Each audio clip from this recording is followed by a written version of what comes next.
আপনার নির্দেশেই হত্যাকাণ্ড, সাক্ষাৎকারে হাসিনাকে বলল বিবিসি। এবং সর্বশেষ জানাবো কোটা আন্দোলন ৩ কৌশলে সরকার। এতক্ষণ শুনছিলেন সংবাদ শিরোনাম, এবার বিস্তারিত। আপনার নির্দেশেই হত্যাকাণ্ড, সাক্ষাৎকারে হাসিনাকে বলল বিবিসি।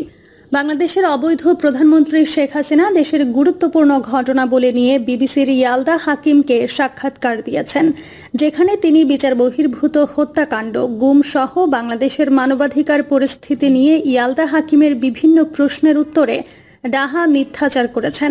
বিবিসির সাথে শেখ হাসিনার এই সাক্ষাৎকার বাংলাদেশের ইতিহাসের সবচেয়ে কৌতুকময় এবং ডাহা মিথ্যার ইতিহাসে চ্যাম্পিয়ন হয়ে থাকবে। প্রায় আধা ঘন্টা ধরে চলা ওই সাক্ষাৎকারে বাংলাদেশের মানবাধিকার পরিস্থিতি নিয়ে অভিযোগ, বিচার বহির্ভূত হত্যা, যুক্তরাষ্ট্রের নিষেধাজ্ঞা, গণতন্ত্র এবং রোহিঙ্গা ইস্যু সহ বিভিন্ন বিষয়ে তিনি কথা বলেছেন। আন্তর্জাতিক বিভিন্ন মানবাধিকার সংস্থার পক্ষ থেকে বাংলাদেশে অটোক্রেসি বা একনায়ক তন্ত্রের যে ব্যবস্থা গড়ে উঠেছে বলে অভিযোগ করা হয়, সেটি নাকচ করে দিয়ে বলেছেন, গত 14 বছর ধরেই শুধুমাত্র দেশে সত্যিকারের গণতান্ত্রিক ব্যবস্থা রয়েছে, তাই আমরা উন্নতি করতে পারছি। মার্কিন নিষেধাজ্ঞা। বিবিসির ইয়ালদা হাকিমের সঙ্গে প্রধানমন্ত্রী শেখ হাসিনার আলাপচারিতায় দীর্ঘক্ষণ কথা হয়েছে র্যাবের ওপর মার্কিন নিষেধাজ্ঞা ও মানবাধিকার পরিস্থিতি নিয়ে। বিবিসি তার কাছে জানতে চেয়েছিল, যুক্তরাষ্ট্র কেন বাংলাদেশের একটি বিশেষ নিরাপত্তা বাহিনী র্যাবের ওপর নিষেধাজ্ঞা দিয়েছে বলে তিনি মনে করেন। এই প্রসঙ্গে শেখ হাসিনা বলেন, যে বাহিনীর ওপর তারা নিষেধাজ্ঞা দিয়েছে সেটা তাদের পরামর্শেই 2004 সালে প্রতিষ্ঠা করা হয়। তাদের সকল প্রশিক্ষণ সরঞ্জাম যুক্তরাষ্ট্র দিয়েছিল। যেভাবে তারা বাহিনীটা তৈরি করেছে, তারা তো সেভাবেই কাজ করছে বলে আমার বিশ্বাস। তাহলে কেন তারা এই নিষেধাজ্ঞা দিল? এটা আমার কাছেও বিরাট একটা প্রশ্ন। শেখ হাসিনার কাছে ইয়ালদা হাকিম জানতে চান, তাহলে কেন তারা এটা করেছে বলে তিনি মনে করেন। তিনি বলেছেন, আমি জানি না, হয়তো তারা আমার কাজ অব্যাহত থাকুক তা চায় না। আমি বাংলাদেশের জন্য যেসব উন্নতি করেছি সেটা তারা হয়তো গ্রহণ করতে পারছে না, এটা আমার অনুভূতি। একটা পর্যায়ে সন্ত্রাস সব দেশের জন্য সমস্যা হয়ে উঠেছিল। আমাদের দেশে আমরা সন্ত্রাস নিয়ন্ত্রণ করেছি, এরপর মাত্র একটা ঘটনা ঘটেছে। আমাদের আইন শৃঙ্খলা বাহিনীর নিয়ন্ত্রণ রাখতে কঠোর পরিশ্রম করেছে। মার্কিন নিষেধাজ্ঞা জারির আগে বাংলাদেশের বন্দুকযুদ্ধের একটি পরিসংখ্যান তুলে ধরেন বিবিসির ইয়ালদা হাকিম। নিষেধাজ্ঞা জারির আগে 2018 সালে 466 মানুষ আইন শৃঙ্খলা বাহিনীর সাথে বন্দুকযুদ্ধে নিহত হয়েছে। 2019 সালে 388 মানুষ এভাবে নিহত হয়েছে, আর 2020 সালে নিহত হয়েছে 188 জন। কিন্তু নিষেধাজ্ঞার পর এই সংখ্যা মাত্র 15 জনে নেমে এসেছে। এর জবাবে শেখ হাসিনা বলেন, যেসব নাম্বার তারা উল্লেখ করেছে সেগুলো তারা প্রমাণ করতে পারেনি। বেশিরভাগ ক্ষেত্রেই এসব হত্যাকাণ্ড আইন শৃঙ্খলা বাহিনী করেনি, কারণ আমরা প্রমাণ চেয়েছিলাম সেগুলো তারা পাঠিয়ে দিক, আমরা তদন্ত করে দেখব। জার্মান সংবাদ মাধ্যম ডয়েচে ওয়েলের একটি তথ্যচিত্রে দাবি করা হয়েছে, এই র্যাবের 2 জন ব্যক্তি গোপন তথ্য ফাঁস করে বলেছেন যে এসব হত্যাকাণ্ডের নির্দেশ সরকারের সর্বোচ্চ পর্যায় থেকে এসেছে। এই তথ্য তুলে ধরা হলে শেখ হাসিনা বলেন, আমি জানি না তারা কিভাবে এটা করেছে, কিন্তু আমেরিকায় কি ঘটছে আপনি দেখতে পাচ্ছেন। সেখানে প্রায় প্রতিদিন একাধিক হত্যাকাণ্ড ঘটছে, এমনকি স্কুল, শপিং মল, রেস্তোরাঁয় হত্যাকাণ্ড ঘটছে। এমনকি স্কুল শিক্ষার্থীরা, সাধারণ মানুষ হয় আইন শৃঙ্খলা বাহিনী অথবা সশস্ত্র বাহিনীর হাতে নিহত হচ্ছে। আমার মনে হয় যুক্তরাষ্ট্রের উচিত তাদের নিজেদের ব্যাপারে আরও মনোযোগী হওয়া। তাদের দেশের কি অবস্থা? তাদের উচিত শিশুদের জীবন রক্ষা করা। তারা নিজেদের লোকজনের ব্যাপারে যথেষ্ট ব্যবস্থা নিচ্ছে না। তারা যেসব অভিযোগ করেছে আমরা তাদের কাছে প্রমাণ চেয়েছিলাম, তারা দেয়নি। বাংলাদেশের অবৈধ প্রধানমন্ত্রী বলেছেন, আমি মনে করি নিষেধাজ্ঞা পাল্টা নিষেধাজ্ঞা একটা খেলার মতো। এটা আমার কাছে এখনো পরিষ্কার নয় কেন তারা আমাদের দেশের প্রতি নিষেধাজ্ঞা দিল। শেখ হাসিনা নিজের পরিবারের সদস্যদের হত্যাকাণ্ডের বর্ণনা তুলে ধরে বলেন, এই খুনিরা দায় মুক্তি পেয়েছিল।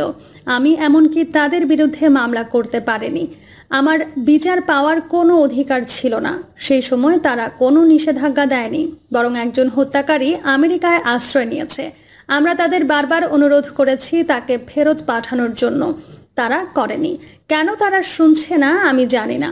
বাংলাদেশের পার্লামেন্টে গত এপ্রিল মাসের মাঝামাঝি শেখ হাসিনা এক বক্তব্যে বলেছেন, আমেরিকা বাংলাদেশের ক্ষমতার পরিবর্তন আনতে চায়। এই বক্তব্যের পক্ষে কি প্রমাণ আছে? বিবিসির পক্ষ থেকে জানতে চাওয়া হয় শেখ হাসিনার কাছে। তিনি বলছেন, আমার কাছে একটা বড় প্রশ্ন হলো কেন তারা নিষেধাজ্ঞা জারি করলো।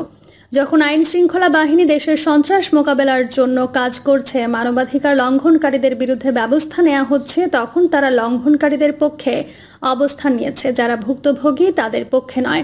Amnesty international, human rights watch, জাতিসংঘ সবাই উদ্বেগ প্রকাশ করেছে। এই তথ্য শেখ হাসিনাকে জানানো হলে তিনি বলেন, আমি জানি 12টি প্রতিষ্ঠান মিলে এসব বক্তব্য দিয়েছে, কিন্তু তারা প্রমাণ করতে পারেনি। আমি জানি না কি আন্তর্জাতিক খেলা চলছে, কেন তারা আপনাকে সরাতে চাইবে। ইয়ালদা হাকিমের এই প্রশ্নের জবাবে শেখ হাসিনা বলেন, তারা আমার পিতাকে হত্যা করেছে, যারা আমার পরিবারকে হত্যা করেছে, এমনকি 10 বছরের ভাইকে হত্যা করেছে, সেই ষড়যন্ত্রকারীরা চায় না এই পরিবারের কেউ ক্ষমতায় আসুক। বিচার বহির্ভূত হত্যাকাণ্ড এবং সংবাদ মাধ্যমের ওপর চাপ। বাংলাদেশের বিচার বহির্ভূত হত্যাকাণ্ড এবং সংবাদ মাধ্যমের ওপর চাপ তৈরি করা সম্পর্কে বিভিন্ন সময় জাতিসংঘের মানবাধিকার বিষয়ক হাই কমিশনার উদ্বেগ প্রকাশ করেছেন। এই বিষয়ে শেখ হাসিনার কাছে জানতে চাওয়া হলে তিনি বলছেন, আমি জানি না, তারা যেসব অভিযোগ করছে সেগুলো খুব বেশি প্রমাণ করতে পারেনি। কিছু গ্রুপ বড় বড় সংখ্যায় অভিযোগ করেছে, কিন্তু আমরা যখন তদন্ত করেছি তখন আমরা 5-6 জনের ব্যাপার দেখতে পেয়েছি। আসলে কিছু মানুষ বিভিন্ন কারণে নিজেরাই লুকিয়েছিল। বিচার বহির্ভূত হত্যাকাণ্ড আমরাও সমর্থন করি না। আমাদের দেশে আইন আছে, আমাদের আইন প্রয়োগকারীরা কোনো অন্যায় করলে তাদেরও বিচারের আওতায় আনা হয়, তাদের শাস্তির ব্যবস্থা করা হয়। গুরুতর মানবাধিকার লঙ্ঘনমূলক কাজে জড়িত থাকার অভিযোগে 2021 সালের 10 ডিসেম্বর বাংলাদেশের বিশেষ পুলিশ র্যাপিড অ্যাকশন ব্যাটালিয়ন এবং এর 6 জন কর্মকর্তার উপর নিষেধাজ্ঞা আরোপ করে মার্কিন যুক্তরাষ্ট্র। বিবিসির ইয়ালদা হাকিম শেখ হাসিনার কাছে জানতে চান, যেভাবে ডয়েচে ভেলের তথ্যচিত্র তুলে ধরা হয়েছে, আসলে কি সাংবাদিক, বিরোধী দলের নেতাকর্মী, অ্যাক্টিভিস্টদের ওপর হামলার জন্য র্যাব আইন শৃঙ্খলা বাহিনীকে নির্দেশ দেওয়া হয়েছিল?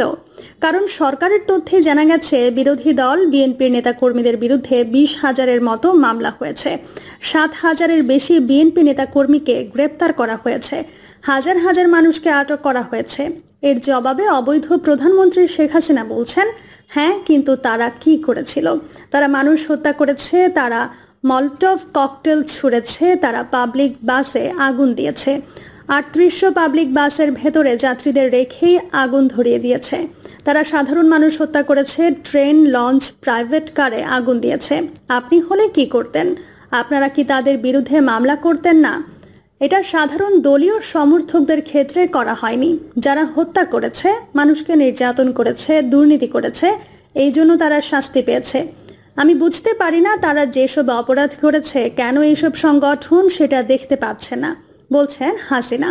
আন্তর্জাতিক মানবাধিকার সংস্থাগুলোর প্রতি অভিযোগ তুলে বাংলাদেশের প্রধানমন্ত্রী শেখ হাসিনা বলেন, মানবাধিকার সংস্থাগুলো কখনো আমার মানবাধিকার নিয়ে কথা বলেনি। যখন আমার পুরো পরিবারকে হারিয়েছে তখনও তারা আমার পক্ষে কথা বলেনি। কেন? বিবিসির সংবাদদাতা ইয়ালদা হাকিম জানতে চান, আমেরিকার কেউ কেউ মনে করেন আধার সামরিক বাহিনী র্যাবের ওপর নিষেধাজ্ঞার আসল কারণ হলো বাংলাদেশের মানবাধিকার অবস্থাকে আবার সঠিক পথে ফিরিয়ে আনা। এর জবাবে তিনি কি বলবেন? শেখ হাসিনা বলছেন, বাংলাদেশে সবসময়ই মানবাধিকার রক্ষা করে আসছে। মানবাধিকার মানে শুধু শরীরের নিরাপত্তা নয়। আমার কাছে মানবাধিকার মানে হলো তাদের নিরাপত্তা, খাদ্য, শিক্ষা, ভোট, সুস্থ থাকার অধিকার, সবকিছু আমরা রক্ষা করছি। নির্বাচন। বিবিসির পক্ষ থেকে জানতে চাওয়া হয়, বাংলাদেশের বিরোধী নেতাকর্মীদের কেউ কেউ অভিযোগ করছেন শেখ হাসিনার নির্বাচন কিংবা প্রতিদ্বন্দ্বিতা ছাড়াই আজীবন ক্ষমতায় থাকার স্বপ্ন দেখছে। এর জবাবে শেখ হাসিনা বলছেন, অবশ্যই না। নির্বাচন এবং ভোটাধিকারের জন্য আমি সারা জীবন ধরে সংগ্রাম করেছি সামরিক শাসকদের বিরুদ্ধে।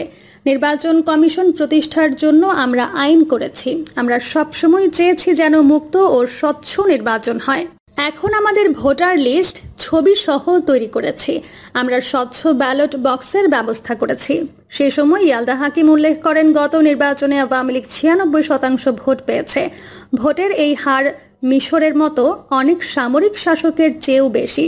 এটা অনেকটা ভ্লাদিমির পুতিনের ভোটের মতো। শেখ হাসিনা তার জবাবে বলেন, কেন নয়? আমাদের কাজের জন্যই মানুষ আমাদের ভোট দিয়েছে। আমরা তাদের জন্য কাজ করেছি। আমাদের 170 মিলিয়ন মানুষ রয়েছে। আমাদের জনগণ রাজনৈতিক অধিকারের ব্যাপারে সচেতন।